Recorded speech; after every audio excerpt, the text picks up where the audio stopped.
আল্লাহ বলবেন ইখসাউ ফিহা ওয়ালা তুকাল্লিমুন। আল্লাহ বলবে লাঞ্ছিত অবস্থায় জাহান্নামে থাক, কোনো কথা বলবি না। তাদেরকে পানি দেওয়া হবে, ওই পানির মধ্যে লোহার কাঁটা থাকবে। এই লোহার কাঁটা যুক্ত পানি যখন তাদেরকে দেওয়া হবে, ফাইদা দানাত মিন উজুহিহিম, এই লোহার কাঁটা যুক্ত পানিগুলা যখন মুখের সামনে নেওয়া হবে, এত গরম পানি, পানির গরমে সাওয়াত উজুহাহুম, পানি পান করবে না, পান করার আগে শুধু গরমে ওই গরমটা তাদের চেহারা জ্বালায়া দিবে। ওয়াকাত্তাত মা ফি বুতুনিহিম, পান করার আগে পেটের নারী বুড়িগুলা সব ঝলসে দিবে। পানি পান করার আগে গরমেই তাদের এই অবস্থা হবে, পেটের নারী বুড়িগুলা ঝলসে দিবে। ফায়াকুলুনা, এক পর্যায়ে একে অপরকে বলবে উদউ খাজানাতা জাহান্নাম, জাহান্নামের প্রহরীদেরকে ডাক দাও, জাহান্নামের রক্ষীদেরকে ডাক দাও। জাহান্নামের রক্ষী ফেরেশতারা বলবে বলো কি বলবা? বলবে আর সহ্য করতে পারি না। রক্ষীরা বলবে আলাম তাকু তাতিকুম রুসুলুকুম বিল বায়িনাত, রসুলরা কি তোমাদের কাছে দাওয়াত নিয়ে আসে নাই? তারা বলবে বালা এসেছে, তো গ্রহণ কেন করো নাই? এবার তারা বলবে প্রহরীদেরকে ডাক দিয়ে লাভ নাই, উদউ মালিকা, জাহান্নামের দারোগা মালিককে ডাক দাও। ওয়ানাদাউ ইয়া মালিকুল ইয়াকদি আলাইনা রাব্বুক, জাহান্নামের দারোগা মালিককে ডাক দিবে, ডাক দিয়ে বলবে ও মালিক, আল্লাহরে বলো আল্লাহ যেন আমাদেরকে মৃত্যু দিয়ে দেয়। জাহান্নামের দারোগা মালিককে যখন তারা ডাক দিবে, মালিক তাদের ডাকে সাড়া দিবে।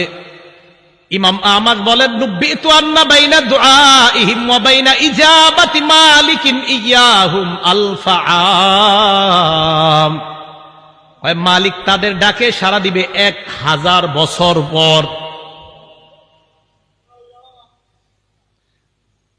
ডাক দিবে মালিক 1000 বছর পর, জাহান্নামের দারোগা মালিক বলবে বলো কি বলবা? 1000 বছর পর বলবে কি বলবা বলো। আল্লাহ আমাদেরকে হেফাজত করেন।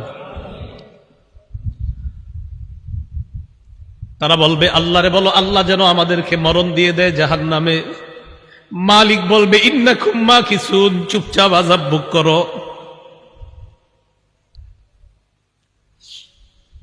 এবার তারা বলবে জাহান্নামীর প্রহরীদেরকে ডাক দিয়ে লাভ হয় নাই, মালিককেও ডাক দিয়ে লাভ হয় নাই। উদউ রাব্বাকুম ইখাফফিফ আন্না ইয়াওমান মিনাল আযাব, রবকে ডাক দাও, রব আমাদের আযাব হালকা করে দিবে। কেন না রবের চাইতে দয়ালু আর কেউ না। এবার তারা ডাক দিবে আল্লাহকে।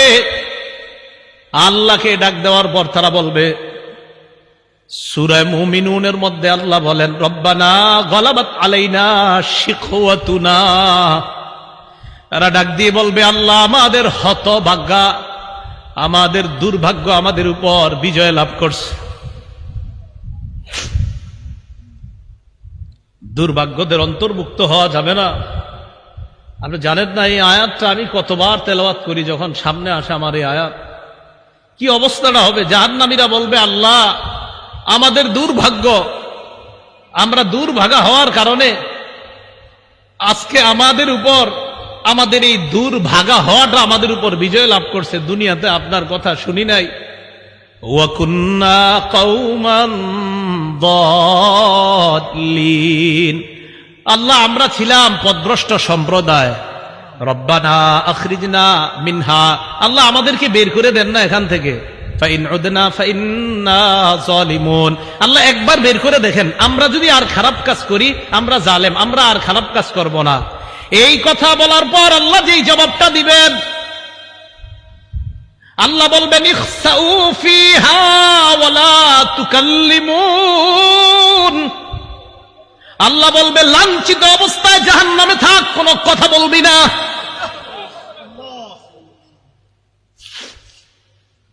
রব বলবে কথা বলবি না, চুপচাপ থাক। দয়াময় রব বলবে কথা বলবি না, চুপচাপ থাক।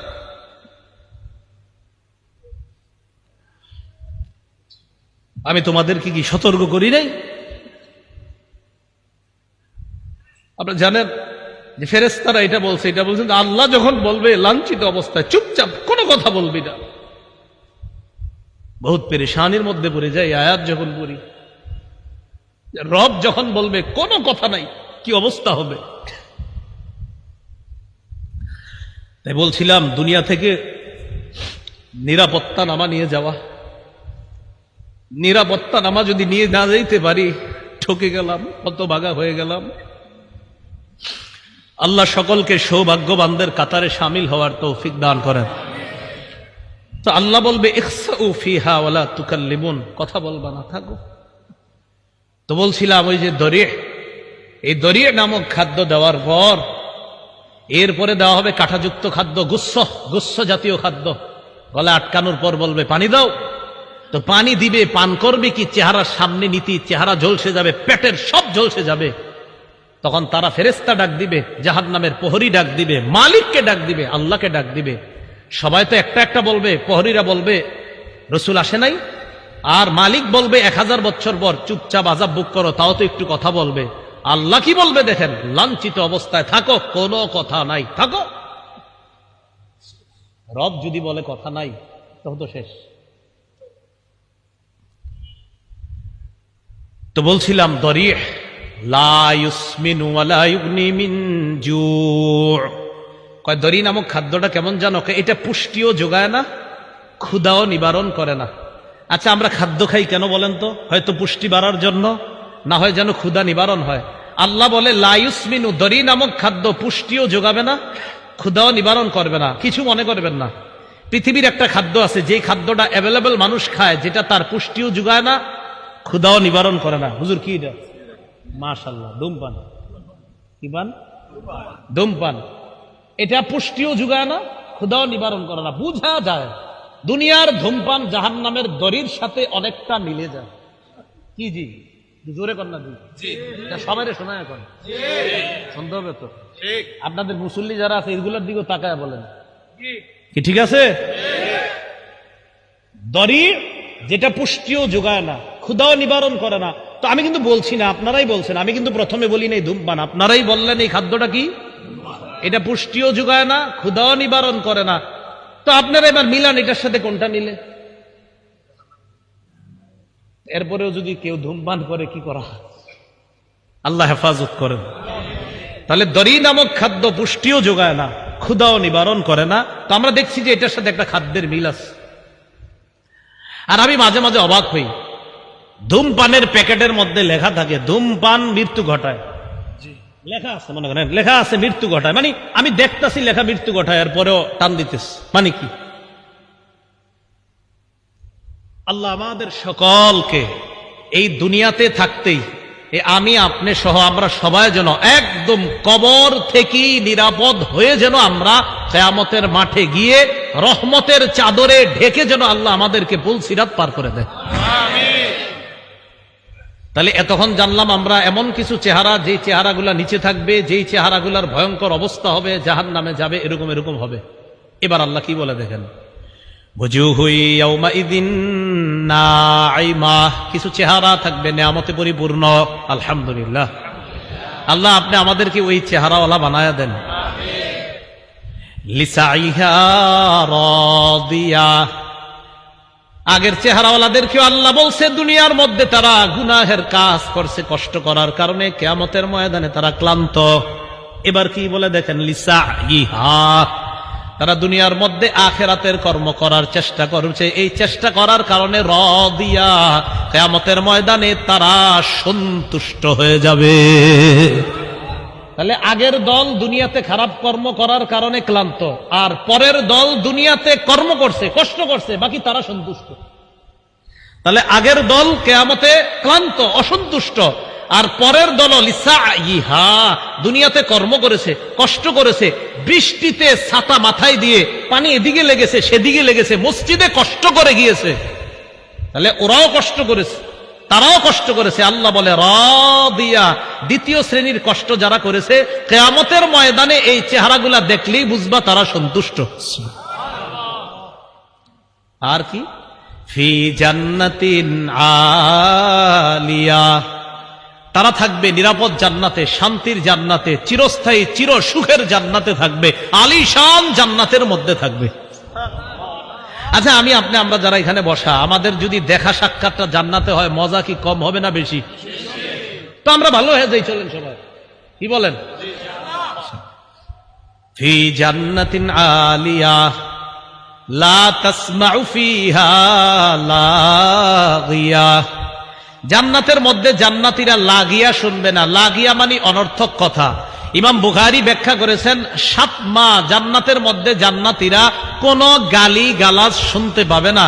দুনিয়াতে আমরা অনেক কিছু শুনছি, ইমাম সাহেবরা শোনে, খতিবরাও শোনে, মাদ্রাসার মুতামিম সাহেবরাও শোনে, কত মানুষের কত কথা শোনে। ইনশাআল্লাহ হুজুররা একটু নিশ্চিত থাকেন, একটু কষ্ট করেন, জান্নাতে অন্তত এই গালিগালাজ শুনতে হবে না।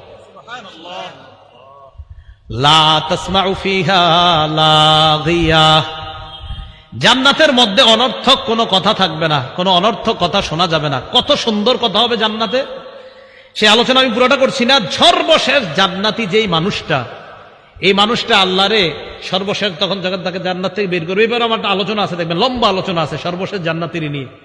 তো ও যখন সর্বশেষ স্টেজে আল্লাহরে বলবে, আল্লাহ ওই যে একটা গাছ দেখা যাইতেছে, এটার কাছে আমারে নিয়ে যান, এরপরে আমি আপনার কাছে আর কিছু চাইবো না। বুখারীতে আছে, মুসলিম শরীফে লম্বা হাদিস। আল্লাহকে তুমি বারবার কইতেছো আর কিছু চাইবা না, তোমারে এক গাছের নিচে যাই, আবার তুমি আরেকটা চাও, আবার আরেকটার নিচে নেই, আবার আরেকটা চাও, এখন এটার নিচে গেল জুমারে যদি নিয়ে যাই তুমি কিছু চাইবা না? মাবুদ এটাই শেষ, আর কিছু চাবো না। তো আল্লাহ তারে নিয়ে গেছে কোথায়? জান্নাতের একদম দরজার সামনে একটা গাছ। এই গাছটা এত সুন্দর, এত নেয়ামতে পরিপূর্ণ যে আগে যতগুলা নেয়ামত আল্লাহ তারে পার করছে, ওটার কাছে আগের গুলা কিছুই না। তো সেখানে গেছে, ওয়াদা করছে আর কিছু যাবো না। যাওয়ার পর অপেক্ষা করতেছে, হঠাৎ দেখে তার কানে জান্নাতীদের আওয়াজ আসতেছে। কি আসতেছে? সূরা গশিয়া কি বলছে? জান্নাতে কোনো কি থাকবে না, গালিগালাজ থাকবে না। ওই ব্যক্তি জান্নাতীদের আওয়াজ শোনার পর বলল, এত সুন্দর আওয়াজ কিসের? আল্লাহ আমার একটু ওই আওয়াজ যারা করতেছে তাদের কাছে নিয়ে যান। তাহলে আওয়াজ কত সুন্দর হবে, কারণ তারে তো আল্লাহ একের পর এক নিয়ামত দিতেছে। তাহলে তার আওয়াজটা কত সুন্দর, নিয়ামতে পরিপূর্ণ আওয়াজ। মানে আমি চিন্তা করি হাদিসে যে জান্নাতীদের আওয়াজটাও কত চমৎকার হবে। ওই ব্যক্তিরা আল্লাহ বলবে, আরে দেখ ঠিক আছে, 10 দুনিয়ার সমপরিমাণ এই যে আওয়াজ, যত সুন্দর ফুলের বাগান, ফলের বাগান, এই জাতীয় 10 দুনিয়ার সমপরিমাণ একটা বাগানের মালিক তোমাকে বানায় দিলাম। এটা আলিশান জান্নাতের বাগান, মানে আলিশান জান্নাত। এই জান্নাত মানে প্রাসাদ, রাজ প্রাসাদের মালিক বানায়া দিলাম।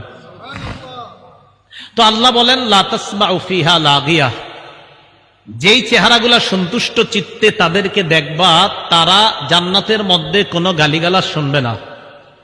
লা তাসমাউ ফিহা লাগিয়া ফিহা আইনুন জারিয়া, সেখানে তাদের জন্য থাকবে প্রবাহমান ঝর্ণা, যেই ঝর্ণা থেকে দুধের নহর প্রবাহিত হবে, মধুর নহর প্রবাহিত হবে। হাদিসের মধ্যে আসছে, রাসূল বলেন, তুফাজ্জারু আনহারুল জান্নাহ মিন তাহতি তিলাল আও মিন তাহতি জিবালিল মিসকি, কয় মেশক আম্বর থেকে জান্নাতের নহরগুলা জান্নাতীদের বালাখানার নিচ দিয়ে প্রবাহিত হবে। কক্সবাজার দেখলে মন চায়নি মাঝে মাঝে, টাকা পয়সা তো কম, মন চায় কিন্তু আপনাদের সবার, কিন্তু যে হুজুর ওই জায়গায় গেলে গুনাহ হয়, কেমনে যাবো? এ যায় না, দরকার নেই। জান্নাতে যখন যাবেন একবার, আপনি এনে বসবেন, আপনার বিবি আর একটায় বৈশা, দুজন আনন্দ উল্লাস করবেন, আর দেখবেন নহর প্রবাহিত হচ্ছে। আমাদের আনন্দ তো সেখানে হবে, এখানে না, ইনশাআল্লাহ। আল্লাহ বলেন, ফিহা আইনুন জারিয়া, প্রবাহমান ঝর্ণা থাকবে। ফিহা সুরুরুম মারফুআ, সেখানে উঁচু উঁচু পালং খাট বিছানো থাকবে, হযরত যেন সেখানে আরাম করতে পারে। কেমন উঁচু? তাফসীরের কিতাবের মধ্যে আসছে, এর খাটগুলা এমন উঁচু থাকবে, ইজা আরাদা ওয়ালিয়ুল্লাহি আইয়াজলিসা আলা তিলকা সুরুরি তাওয়াদাআত লাহু, আল্লাহর বন্ধুরা, আল্লাহর অলিগণ যখন ওই খাটের মধ্যে উঠতে চাইবে, খাট তো উঁচু, খাট তার জন্য নত হয়ে যাবে, জি হযরত আসেন আমার মধ্যে বসে।